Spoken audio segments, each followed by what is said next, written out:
more TNT.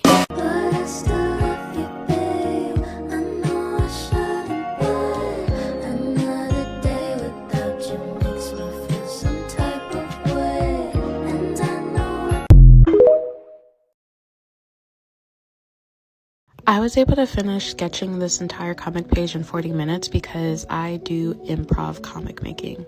At least that's kind of what I call it. Some context, I have to basically illustrate like one entire comic issue for class. And so I've been trying to find the most efficient way to do comics. I usually never do them traditionally, but I've learned that doing traditional comics speeds up my processing time so much faster.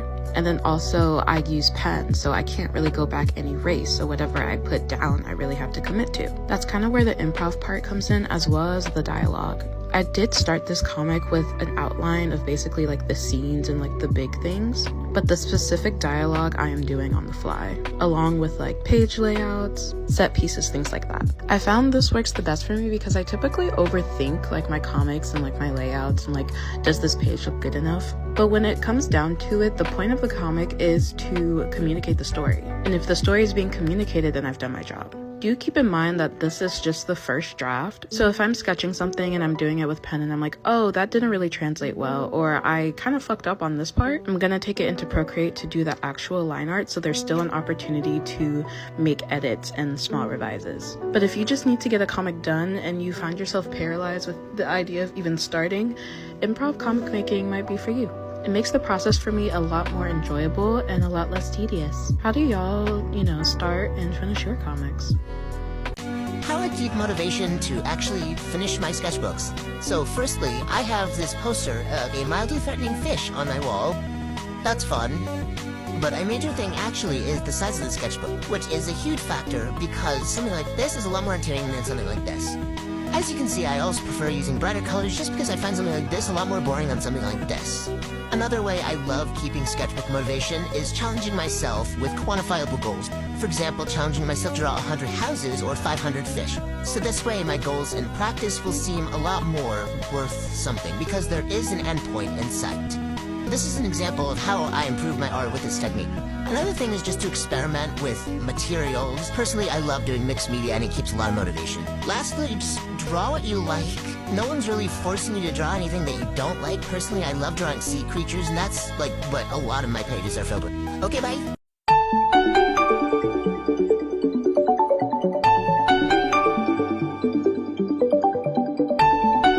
Things in my interactive sketchbook. Pulley-pulley. Flippy-flip. Envelope with stuff in it.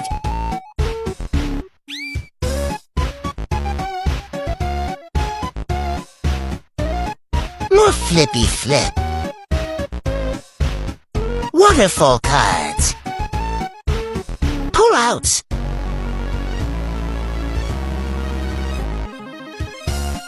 This man behind a tree. That's it, bye-bye.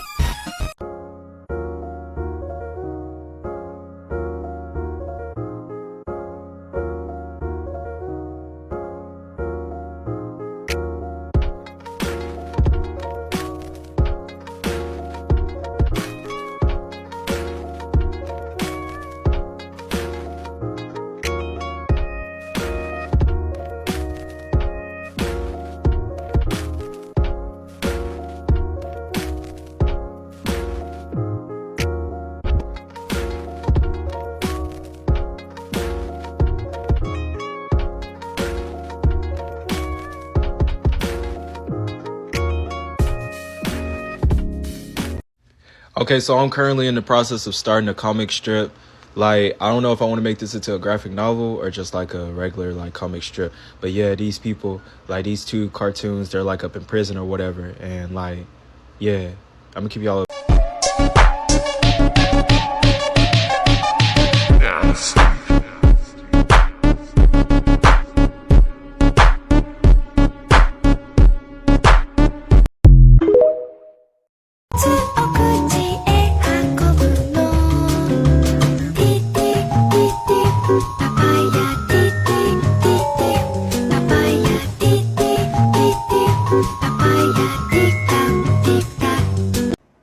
Alright guys, here we go with another little mini comic tutorial, okay? You ready? Again, I start off with a bunch of random boxes. Don't really know what's going to go in them yet. I have a general idea what I'm going to do, so I just start with like a skeleton dude and somebody's talking to him off screen. Then I draw in a second character. It's like a slime and the skeleton is hanging by chains, and he says something and the slime reacts to what has been said. And then I want to have a big panel where the skeleton is like doing this big explanation, and the slime then retorts, and the skull is not hearing it, and then the slime is like, oh, what? And then the skull has to, again, explain himself. He doesn't want his help.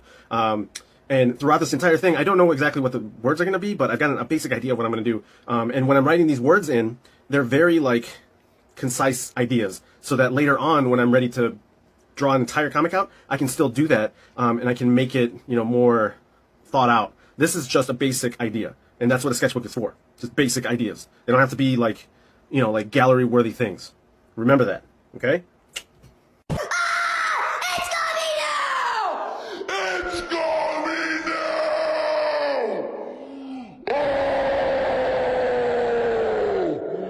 now! It's coming now! It's coming now! It's coming now! It's coming now! It's coming now! It's coming now! It's coming now!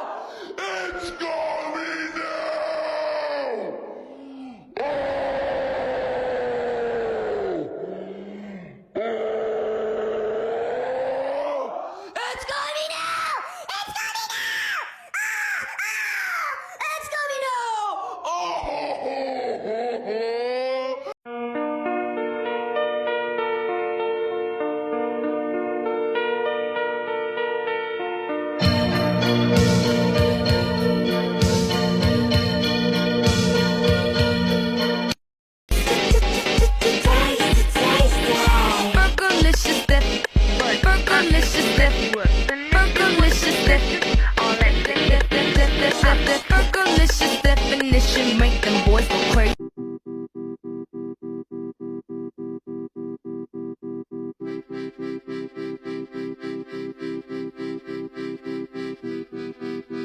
I'll never ever feel the wheels on the bus go round and round, round and round. Gotta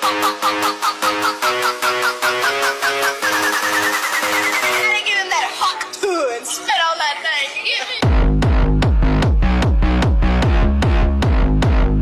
You've heard this noise before. You dart across the floor. Try not to lose your head. Prepare for the horrors. This night will keep repeating over and over and over until you make it to the end. How I keep motivation to actually finish my sketchbooks. So firstly, I have this poster of a mildly threatening fish on my wall. That's fun. But a major thing actually is the size of the sketchbook, which is a huge factor because something like this is a lot more entertaining than something like this. As you can see, I also prefer using brighter colors just because I find something like this a lot more boring than something like this. Another way I love keeping sketchbook motivation is challenging myself with quantifiable goals. For example, challenging myself to draw 100 houses or 500 fish. So this way, my goals in practice will seem a lot more worth something because there is an endpoint in sight. This is an example of how I improve my art with this technique. Another thing is just to experiment with materials. Personally, I love doing mixed media and it keeps a lot of motivation. Lastly, just draw what you like. No one's really forcing you to draw anything that you don't like. Personally, I love drawing sea creatures, and that's like what a lot of my pages are filled with. Okay, bye. Stay with me. I don't want you to leave.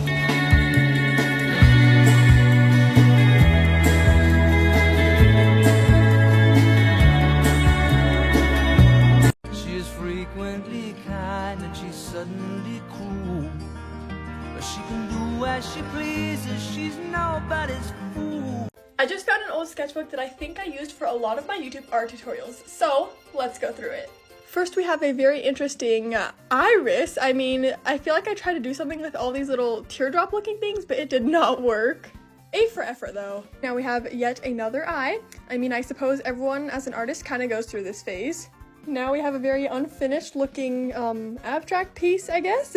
Now I guess this one's not as bad, although the paper is like completely see-through. Anyways, I did this like, look, 1, 2, 3, 4, 5, 6, 7, I guess, 8, and 9. They're all using numbers for an art tutorial that I did. This looks like the practice page for one of my other art tutorials. Here's another one of that same kind of art. This one looks like an attempt at realism, and the fox actually isn't too bad. Next are some very interesting looking planets. I feel like this would be cute, but the green and red with the blue is sort of throwing me off. This one is the actual turtle I ended up drawing for my art video. Whoa, I completely forgot about this one. I mean, I feel like some things are so off about it, but at the same time, it's sort of a cute idea. Next, we have a very interesting looking dragonfly. Whoa, you guys, this is actually part of one of our cursed babysitter skits, and the way I know that is because we were in the middle of drawing these, and then the bad guy in the video wrote the hi over it.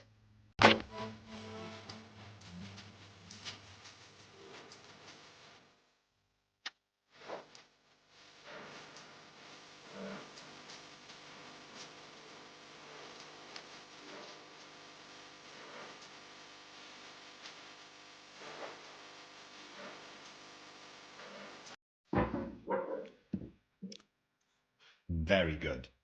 Yeah? And yours?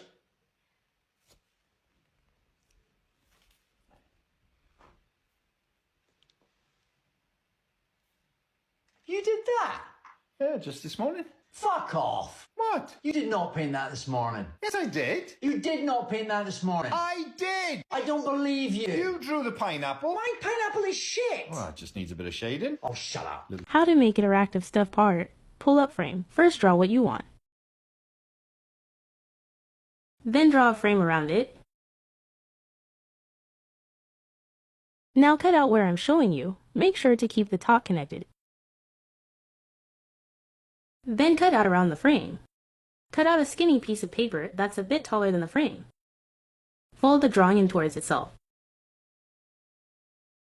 Fold up a tiny bit of the skinny piece of paper. Glue them together like I'm doing. Glue on the back of the frame, make sure to leave the top part free so you can pull. Now draw under what you want. And you're done. Part 2. Some interactive elements of my sketchbook. Flippy. Waterfall cards. Reddit. Moving background. 3DS. Moving gator. Okay, that's all, bye.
Doing a makeover on my old sketchbook.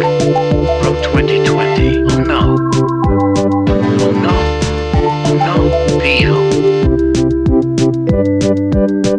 Big peel.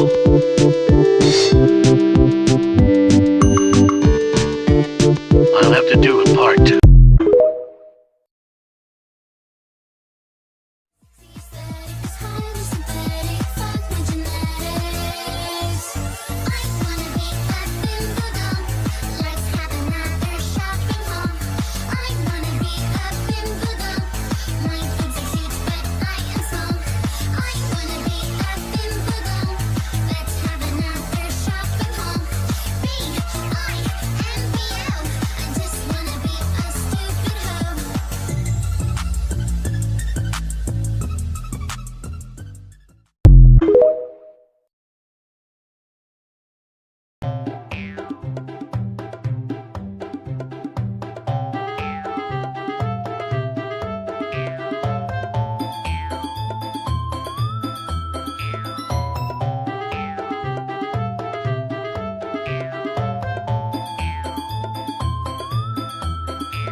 Peter, I know things have been difficult lately, and I'm sorry about that. I think I know what you're feeling.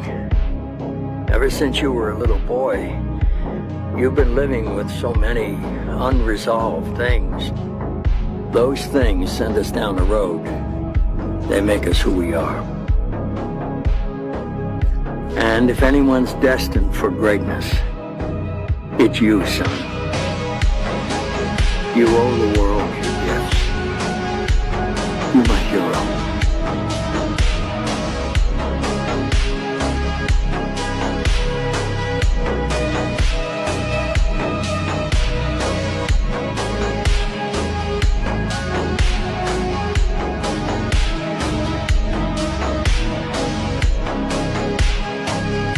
If you have an empty page in your sketchbook that you want to fill up with an abstract pattern, just try this idea. So you're going to start out with a bunch of circles, vary the circles in size, and then go ahead and add other colors. You can go on a diagonal pattern or just kind of do whatever you want. This is actually a pattern that I learned through quilting, but when you fill out the sketchbook, it actually looks kind of cool.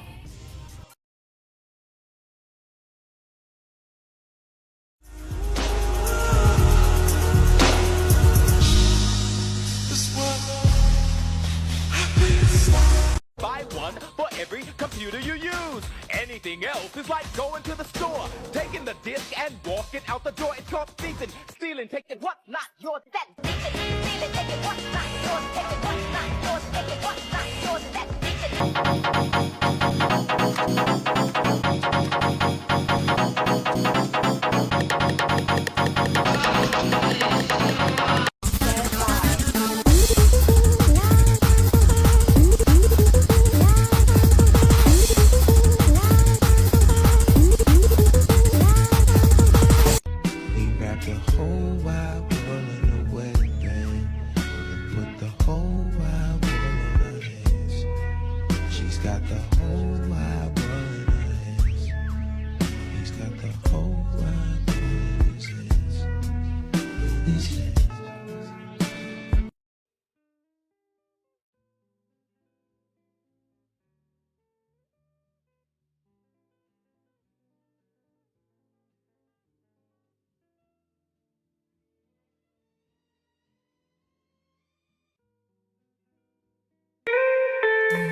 Roderick Heff's sketchbook spread. Still she's on her knees and Scotty doesn't know. Oh, Scotty doesn't know. So don't tell Scotty. Scotty doesn't know. Scotty doesn't know. Listen up, you punk! You better watch your step!